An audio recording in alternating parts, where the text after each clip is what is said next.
with all the appropriate books and records. The executive paid promptly. But the Delaware company by itself was not sufficient for the executive's needs.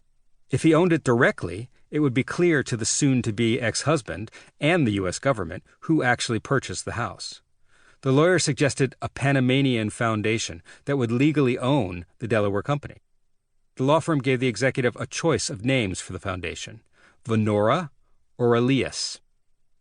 It had already created the foundations 2 months earlier, before the firm was even aware of this particular client.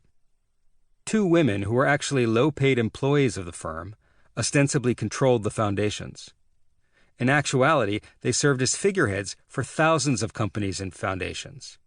Their existence was a shield behind which the actual owner could hide. The executive chose Venora and paid $3,950 to buy the foundation.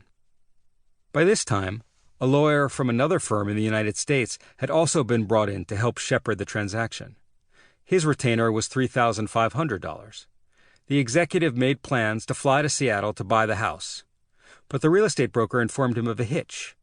He could not purchase the home in the name of Cherry Group USA because the company was owned by the foundation, not him. This was easily remedied. The 2 low-paid employees of the Panamanian law firm simply signed a document saying that as the controlling members of Venora Foundation, they authorized him to buy the house.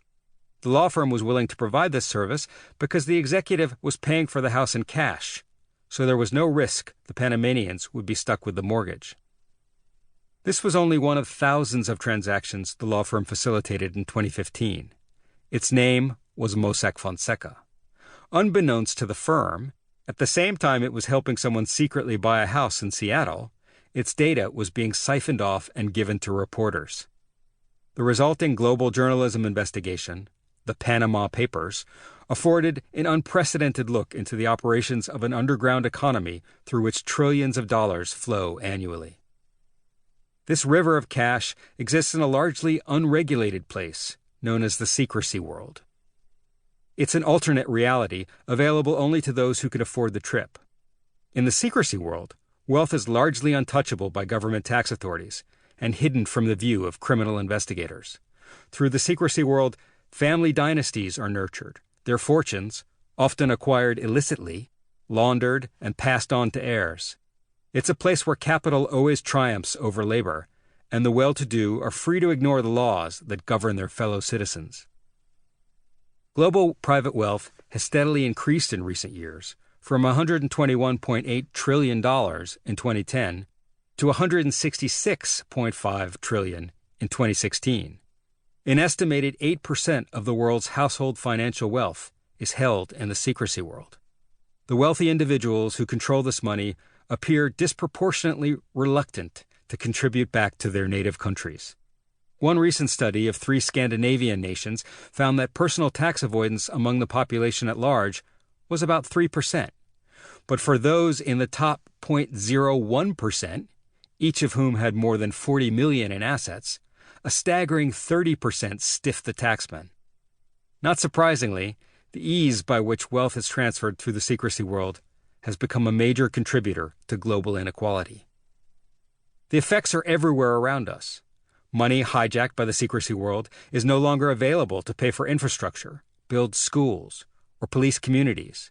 It has led to the spiraling cost of real estate in major cities such as New York, Los Angeles, Miami, and London. The wealthy, eager to park their money in safe assets, are bidding up prices by grabbing properties in these places. They often buy through anonymous companies that keep their identities secret from tax collectors at home and abroad.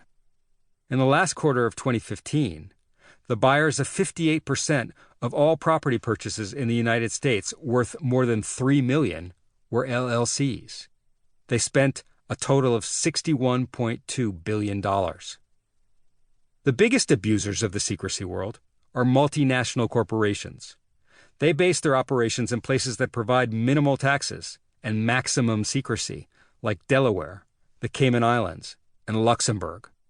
After they were exposed, Mossack Fonseca's principals insisted they were no different from these corporations. They were simply behaving the way accountants, bankers, lawyers, and trust companies operate every day. They were right.